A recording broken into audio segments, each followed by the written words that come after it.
Hello everybody, RegiTime here, and in this update vloggy thing, we're going to be reviewing some hands from some 13L, mostly Snap I think, that I've played over the last couple of days. I haven't been playing on Sky too much lately because it's been a rather sad story of not getting much volume in, and then when I have played, running absurdly badly. I was going to put some of the hands in tonight into Poker Hand Replayer, and I just got depressed putting them in. There was some insane pots that I played where I ran insanely bad. Ended up in November. Didn't play particularly well all month. Just kind of played moderately. Had a good weekend where I made like maybe £500 in 3 days, and then lost some of it back again. Ended up making I think around £300 in the month. Not sure, because Sky seemed to have taken away the profit loss calculator for poker. It's still there for sports betting, but for poker for some reason it just isn't there, which is a shame because I don't know what my exact result for the month was. If I had to guess, I'd say around plus 300, and it all pretty much came from 2 or 3 sessions. The rest of the time was kind of break even and losey. It was a weird month. I want to talk a little bit though before we get started about why I feel I didn't play too well. As some of you know who follow the blog regularly, you'll know that I'm a support worker with adults with learning disability, various different mental health conditions, etc.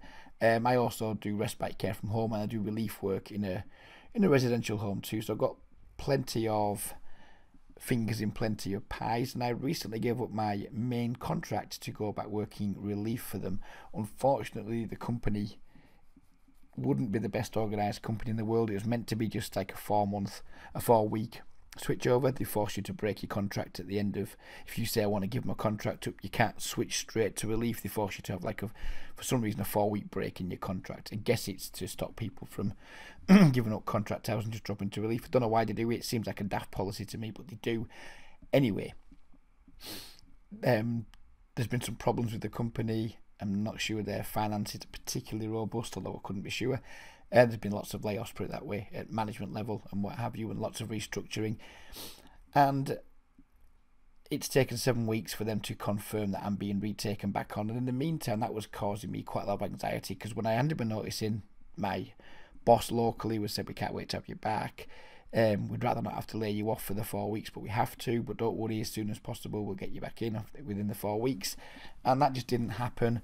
And I started to get anxious that I wasn't going to get taken back on, and the pressure started to build, because it was like probably 30%, 35% of my overall income that I'd given up, that I was hoping to get back into straight away after the month.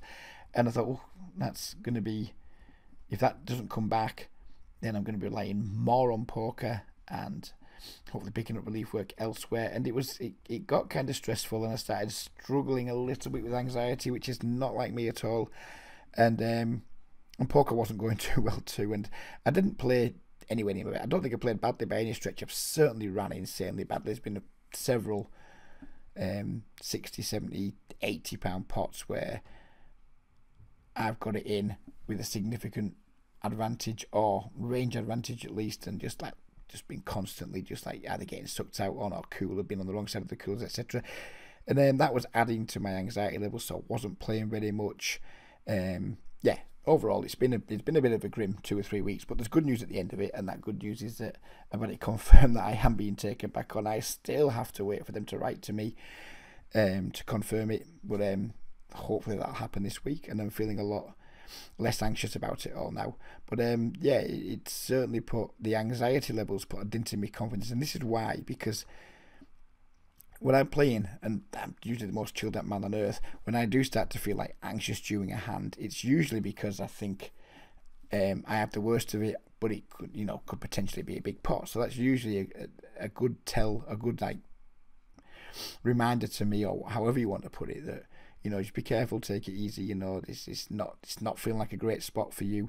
But because I was already anxious before I started playing, those feelings during hands, like the, call it what you want, feel or reads or whatever, I was never sure. I wasn't less sure whether it was just my underlying anxiety or the situation. It certainly affected how I felt playing. playing hands, which is a good reminder to us all that maybe playing poker when we have other things on our mind isn't necessarily the best of ideas. Now, if you're a professional player, you have no choice. You've just got to get on with it. You've got to learn to manage your anxiety, etc. But if you're struggling with like anxiety, stress, depression outside of poker, or you've got some issues outside of poker that's absolutely affecting the way you're playing when you are playing poker, maybe it's a good time to not play poker. Most of my biggest downswings have come when I've had problems in life. My biggest, or one of my biggest losing months ever, was the month my dad passed away.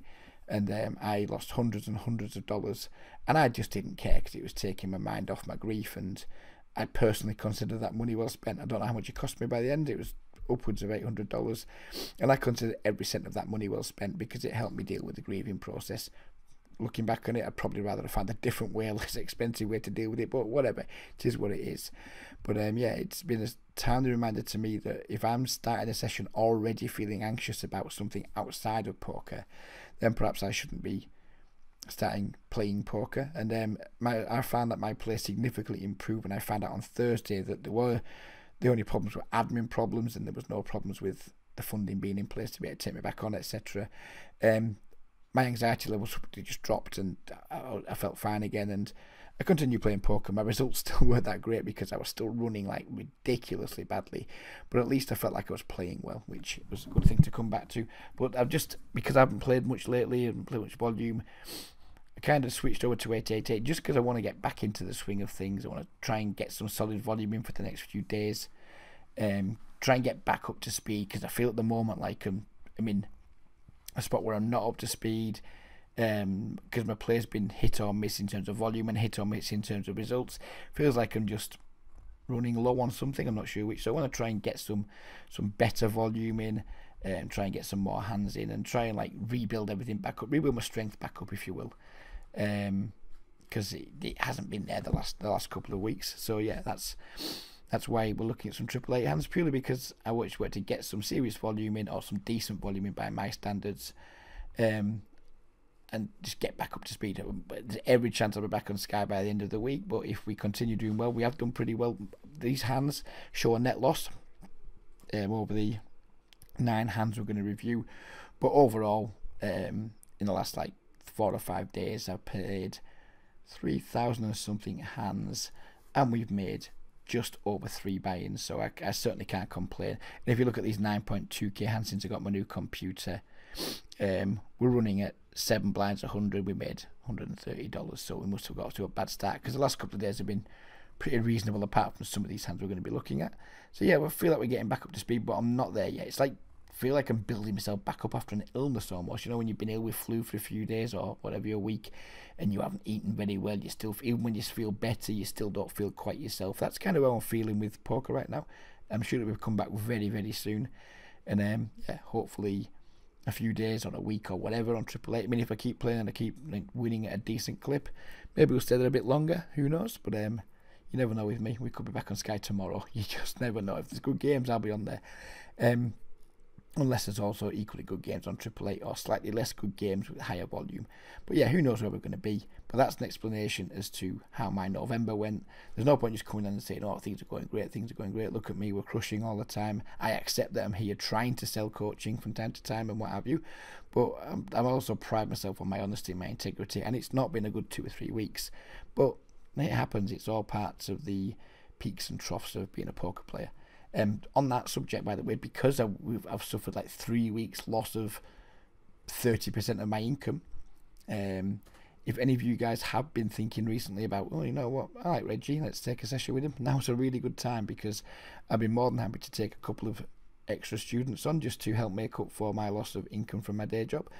So yeah, if you have been thinking about it, now is a pretty good time to get in touch, because I'm pretty sure I'd be interested in taking at least maybe 2 or maybe 3 people on. Not too many, because I do plan on doing quite a lot of work on the run up to Christmas. It's a great time to be involved with social care. It's a really lovely time of year, so I'm hoping to be busy with work, but I'm hoping to be busy with some coaching too, and generally just get back on top of things after a bit of a quiet stretch. So yeah, let's get on with the hands. Not surprisingly, first hand, 2 aces. We make a 14 big blind squeeze. We've got HUD stats. We didn't have them at the time. I didn't know much about this player at the time. I later found out he was relatively fishy, but at the time I didn't know that. I guess we can assume so by his stack though. We get a cold call out of the big blind, who again I didn't know if he was a fish or not, but judging by his stack size, just to assume he is. And cold calling a 14 big blind squeeze isn't something you typically see someone really good do unless they were setting a trap. So anyway, we get lots of callers. We get kind of good news, bad news flop. There's lots of King X and Queen X these guys can have that just want to pay us off. But also it kind of hits pocket queens. Yeah. So I'm pretty happy with the flop. What did I do? I'm pretty sure I haven't looked back at these hands, but I'm pretty sure I just went for the like massive overbet jam here just to try and target ace king, ace queen, queen X, charge any draws that might be out there, etc. I might not have gone for the jam, but I think we probably did. Yeah, I just went for it here thinking if either of these guys have got a king, they're not folding. If I bet small and get jammed on, I have to call anyway. If I bet small and then we get some really bad turn cards like a 10, a jack, something like that.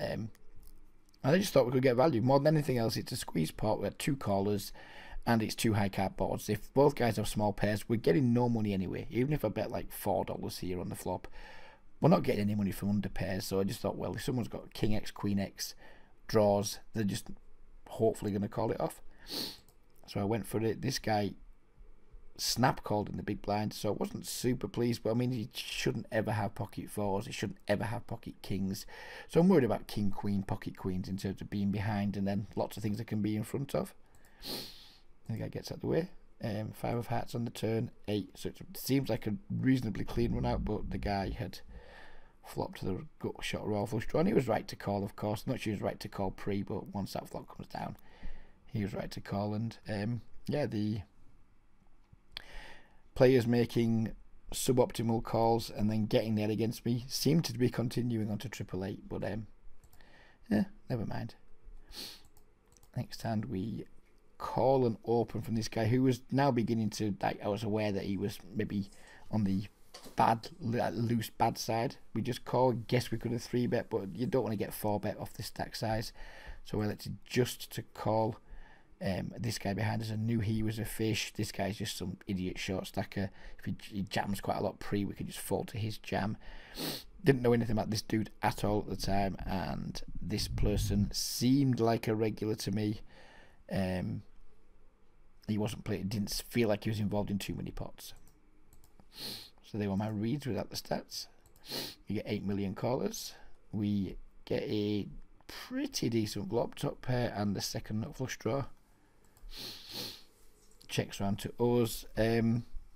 We should bet pretty big here, I think. Value from worst queens, value from just flush draws. Very much doubt there's any straight draws out there, but yeah, so basically value from worst queens, value from worst flush draws, etc. So we did bet. We bet pretty big. It's a multi-way pot. There's no reason to bet small here. I guess we could have gone even bigger. Gets out of the way. This dude who I didn't know at all raises to 1070. Back to us, and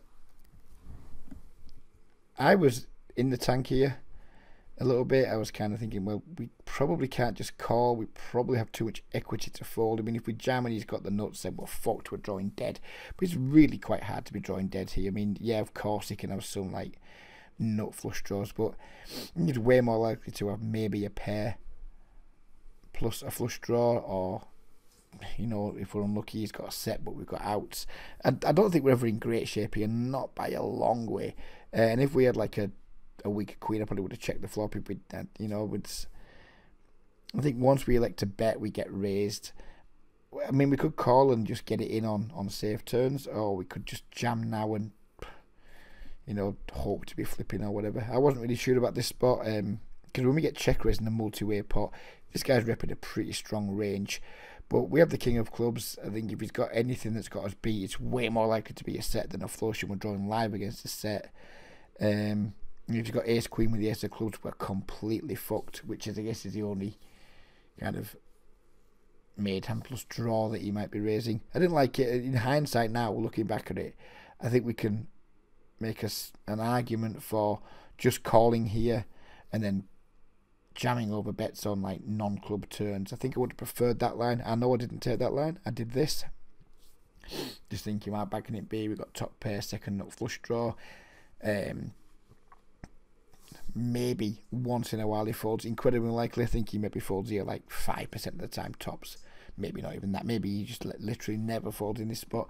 In hindsight now, I think I've made a mistake here. I think this should be call turn, call flop, and obviously if we hit a club, call turns. If we get a safe turn, like the board pairs or like a 10 or anything really, I think it should just be call and call again rather than get it in. I mean, maybe if he has a hand like, who knows what, ace jack with the ace of clubs, maybe we get value from that ace 10 with the ace of clubs. If he's just doing this with the naked ace of clubs, then I quite like jamming. I'm not sure. Yeah, but folding's out of the question on the flop, I think.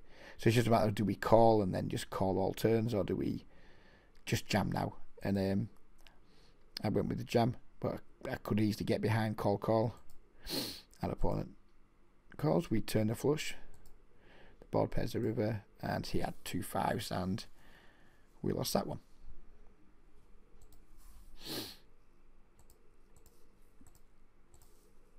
King 10 suited. I knew this guy was, I think, did I know him? Yeah, he was splashing around a little bit. I wasn't sure exactly how splashy he was, but it did feel like he was in a decent number of pots. The big blind, I didn't know him at all. He could have been a regular, could have been, it turns out he's a nit, could have been a regular, could have been like super aggressive, could have been super loose. Didn't know him. So I doubt we had 46 hands on him at the time of the hand. Maybe we did. But I just wanted to try and play a pot with the player I thought was a fish. If we get squeezed, it's a pisser. But it's too strong to 3-bet. So I think it's a little bit too weak to 3-bet against someone who I suspect is going to be calling a lot. And it felt too weak to fold it. So I did go for the call, which goes against a lot of poker logic. Lots of people just like to have like 3-bet or fold strategies from the small blind versus button and cut off opens. I used to be in that camp. Now I'm trying to see a few more flops, especially when I think of bad players in the pot. So that's what we did. We flopped a gut shot. Our opponent bet full pot. Right, I don't remember this hand at all. I thought I remembered it, but I don't. What would I like to see myself do here? I think it's just a call. If he's loose and bad and he's potting it, if he's got anything, I don't expect him to fold it. If he's potting it for value, he's never folding. If he's potting as a bluff, then I guess we can raise and get him off it. But I didn't feel like if we raised, he would have to raise pretty big to like at least 8 or 9. If he jams, then it's kind of getting blown off a decent chunk of equity maybe. So I hope I called. I wouldn't be surprised if I raised, but I hope I just called. And then if we do see a good turn like a diamond or ideally a jack, we can go for the check jam, or we can lead out. And we turn a king, we can check call. So I think we have still some options on the turn. If the turn breaks, we just fold our hand. Get the 8 of diamonds on the turn, which is clearly a really good card for us. We pick up an extra 9 outs. Check. An opponent bets really big. And I think we're in a jam or fold spot now. And given this sizing, I think we have like no fold equity whatsoever. It feels really weak here to just call and then fold on bricks. Yeah, so what would, if I was working with somebody now, what would I say? Because we got what, 12 outs to the nuts, which is what, like 26-27% equity. If our king's ever good, maybe up to 30%. We need like 33% equity to call here. We haven't got that, but we do have some implied odds on a diamond, on a jack obviously. In position here, we can maybe call. I'm not sure. Again, this is a hand I do remember the hand now. I'm quite sure I jam here.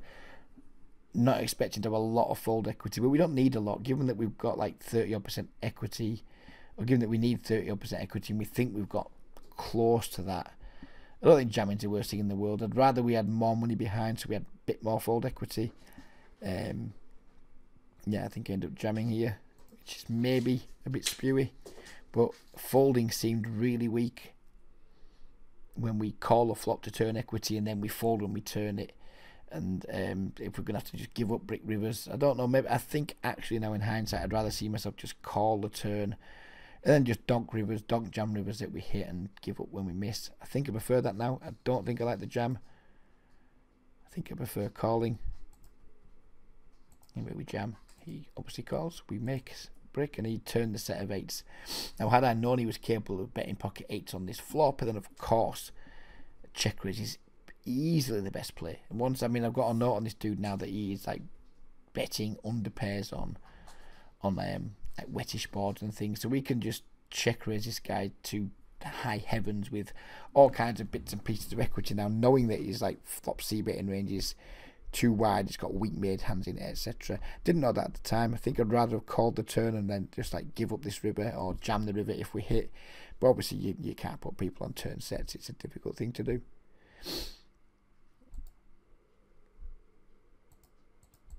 And we have the ace-7 suited. We open from the button. I'd started opening to pot. There was several fish at the tables, but crucially there was very little 3-betting going on. If we look around here, this guy's played 235 hands, he's yet to 3-bet once. This guy's only 3-betting 2.8%. So I'm happy to open bigger from the button and just play bigger pots in position when I'm not getting 3-bet. If I'm playing in a game where there's a lot more regulars, then I won't be using this sizing because it's going to get 3-bet more and it's going to cost us more when we fold, cost us more to try and defend versus 3-bets, etc. But when I play in a game where, I mean, this guy looks like he's 3-betting, well, he is, he's 3-betting 7.3%, which isn't that high anyway, but it just felt like there was just barely any 3-betting. The game felt relatively loose passive, so I was happy to open for larger sizes. Our opponent defends. We flop a nut flush draw. He checks. We bet, which seems pretty standard. We could check back. We have showdown value, but I quite like betting in these spots. Our opponent calls. We turn the nuts. Our opponent checks. We bet smallish because, you know, it's just, if he has got Jack X, it's a scare card for Jack X. If he's got, you know, a straight or something like that, then maybe give him the chance to raise. Not that he can have too many straights here. But I was mostly thinking, like, right, what side of size does Jack X still need to call? And I came down on this sizing. And he called again. And with a complete break. He now leads out. And I was contemplating a few things here, like just min raise, guaranteed to get the call if he's got a hand like Jack Queen or something like that. If he's somehow trying to stop me, prevent me from betting bigger. If he was blocking, I think he's picked a poor size. I think he should be like $5, not half pot. I don't think half pot's a particularly good block bet size. Anyways, I elected to just go for the jam in the end because if I was bluffing here, then that's the size that I would go with. I didn't expect him to call, to be honest. It's hard to expect him to have too many hands that can call other than flushes, but I went for the jam. He did call and we had him completely cooled. Although I'm not sure if his defender King 2 suited versus a pot size open, but that's by the by, I guess. Jack 8 suited here. We open, continue with the big size. Again, not tons of 3-betting going on. All this guy looks like he was a complete maniac. Didn't even notice him. Don't remember this name at all. But yeah, looking at that, he was definitely a maniac. We get a call. Our opponent leads out into us. We flop the absolute world's fair. I'm more than happy to just get all the money in here. If we get it in, we'll probably be behind, but we have like shit tons of equity. And he can absolutely sometimes have some worse hands here. We have tons of equity against like 10-9. We have loads of equity against his, like, if he's got a better flush draw, for example, and we're ahead, if he's got a worse flush draw, he's in jail. So I was more than happy to just raise here, which is what I did. My opponent clicked it back at this point. I'm like, ooh. But what are we going to do? Got top pair, flush draw, straight draw. Just went with it. Our opponent called. And we did not improve. But he just had King Ace. I remember this hand now. Yeah, that is horrendous spew from him. So he like doesn't 3-bet Ace King pre. He donks it on a dreadful board. Well, not a dreadful board, but donks. We raise. He just has a gut shot, 2 overs. He clicks it back, or nearly clicks it back, which is, if he's going to go with it, if he doesn't believe us here, then jamming's a way better size than this. Yeah, let's face it. I'm not saying I played well in the last few weeks, but I don't think I played a hand quite as badly as that. And queen on the bottom, we go with a large isolation over a limp. He calls, we flop top pair. He donks. I think we should probably raise here against someone who's donking. Calling's obviously completely fine too though. And I did call. I think we should probably raise there. But again, this is with the hindsight of a hood and what have you. Turn to 7. He donks again, half pot. I think at this point, having not raised the flop, I think raising here, given he's double barreling, is less good than it is on the flop. I called. We river 2 pair, but the backdoor flush gets there, and the ace 10 and 10-9 get there. He leads at the river, and I wasn't really happy in this situation because by now we are just like bluff catching, but sadly plenty of his bluffs got there. 10-9's got there, ace 10's got there from the flop, picked up hearts have got there from the turn. I was never folding, but it was one of those spots where I've been in plenty this month where I'm like, I'm just beat. Somehow I'm beat. I shouldn't be. They shouldn't have many strong hands that take this line, but it was one of those spots where I think, fuck me and beat, but I probably need to call because my hand's just too strong. So I did call, and this time we had it. I have no real clue what he's doing there, but again, we'll take it. 10 suited under the gun, pretty standard open. Call from the big blind. He donks out. We have a gut shot and a backdoor flush draw. I can get on board with raising or calling here. I mean, I'm sure the hand will come back to me to play it through, but I don't remember it, so I can't remember what I did. I think I prefer a raise here. I think he can be donking some Queen X that just folds, some 5X that just folds. Get to charge any flush draws he might have. He might call and then fold to a later street. He's obviously not going to fold an ace. That's not the intention of the raise. So I'd like to see myself a raise. I wouldn't be surprised if I just called though. I did just call. Turn the nuts, which is thoroughly pleasant. Now I do remember this hand. He bets pretty big on the turn. I put the raise in. Not big enough. We should definitely go bigger here. We could definitely go to like 11 or something like that. He calls. Flush gets there on the river. He donks out and jams, and this is another one of the situations where I was like, right. I mean, he's donk called the turn, he's donk jammed the river. We just have to be beating him most of the time. I mean, maybe once in a while he's got like 2 pairs or something. This is a very similar situation to the last hand. In that just my opponent can't ever be that weak here. Only on that last time my opponent was. Another one of those situations where he can't ever be weak. But yeah, I think I made a bad call here. And it's kind of the mistake I've been repeating quite a lot this month, where I've had really strong hands on the turn and the river's changed everything, and I've been calling a little bit too much, losing nearly all of the time. And this is another one of those situations where it's like, he has to have me beat, right? But we have the nut straight, and yeah, I did call. Didn't take too long over it, to be honest with you, and he did have the flush draw. Yeah, I mean, that hand, no matter what I do, that hand's going to play out the same way, and I guess we're going to lose a big pot. If I raise the flop, he's not folding. Bomb the turn, he's not folding. If I raise slightly bigger on the turn, he's still not folding. So yeah, I think I lose a big pot there no matter what. But I think if we make a bigger raise on the turn, gets value from more of his like worse hands, and makes any river call less bad because we're going to be getting better odds on it, etc. Yeah, this hand's kind of summed up how my month's gone. Whereas I've had a lot of very good second best hands, but paid off large bets a little bit too often. As I said, there's no shame in my game. I've not been at my best this month. I explained the reasons for that earlier. Hopefully we're going to cut more of this sort of stuff out, and we're going to start getting away from a few more. Be slightly less stationary in December with a bit of luck. We open the king queen. We get a call from pretty big fish in the big blind. Again, I didn't know a lot about him, but his stack size tells me he's not a regular. We flop trips. He checks. We bet really small. I'm even fine with checking back here. The body's so dry, so little he can have. But I kind of think if he's in there with any pocket pair, he's going to peel at least once. So we call. Turn. Get 10. Doesn't change anything really. We bet. He puts a raise in. And now I'm thinking, well, You know, his range is going to be stuff like deuces, probably not ace king, although maybe king queen. Yeah, we block, that's too hard. King jack, king 10, king 9. There's all sorts of like worst kings he can have. He doesn't have to always have full houses.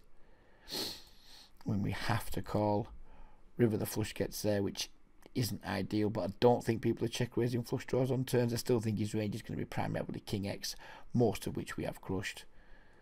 He jams, we have nothing, no choice but to call, of course, and the king 10 gets there. It doesn't matter how we play that hand. It's, if we bet bigger on the flop, it's not like it's ever folding. Again, it's just an example of the, again, that the last few hands have kind of summed up how my month's kind of gone. I've just been making not a lot of big hands, but all the big hands I've been making, they've been getting pipped by people. It reminds me of an episode of the big game years ago where Scott Seaver was playing. I think it was in where they had the loose cannon, the first and the second series. Gonzalez cannon was he called? Handsome black fellow. He won a lot of money that session, and Scott Seaver was constantly just second best hand. If I had to sum up like November, that's what I would say. It was like awful lot of second best hand, but second best hands that were too strong to fold, and this is just another example of that. And again, it's all part of the ups and downs of the game. It's annoying. It's really annoying. We're entitled to get annoyed by it. We're entitled to feel frustrated. But what we shouldn't allow it to do is affect our play. I don't think it has affected my play too much. I think other issues affected my play in November. But yeah, it doesn't help. When you're having an already bad month outside of poker, or a not great month outside of poker, poker kicking you in the balls isn't really what you need. But that's what it's done to me in November. But I mean, how can I complain? I've had one of the most stressful, angst-ridden months of my year, and it wasn't super stressful, but because my life is generally so calm, it's been one of my more stressful months of the year, and I'm complaining that poker kicked me in the balls, and I still made £300 from it. So I mean, yeah, I should probably stop whining so much and check my privilege, I guess. Last hand, king jack of the same colour. We isolate a limper. Who calls? This hand was from today. This was a regular table. This is the only hand that isn't snap. We see bet our open ender and backdoor. Our opponent calls. We turn the flush draw, and I just decided to put this dude in. So I've been doing a lot against fish lately, just like going for the pretty big overbets for value. I would be doing this with queen 10. I'd be doing it with like sets and things too, because when you get called on these boards and the turn looks like a brick, I think you can certainly get lots of calls from worse, but also put pressure on others. So I think, fine. When we're value betting, he's never folding a queen. I get that. When we're bluffing, he's frequently folding a 10. So I think it works really nice both ways. That's your strongest draws and your good top pair plus versus fish. We went with the jam. He called. I was like, oh, time to get there. And we didn't get there, sadly. But we didn't need to, because he had the king 6 of diamonds, and that was a nice one to pick up. So there we go. That's the end of the video. Hope you guys have enjoyed it. Who knows where the next one's coming from? Could be AAA, could be GG, could be Sky. Who the fuck knows? But if you got to the end of it and you do like the way I think about the game, the way I approach the game, my laid back approach, you want some help with your game, please do get in touch. My contact details are beneath the video, and I'd be delighted to hear from you. That's it, everybody. Take care, and bye-bye for now.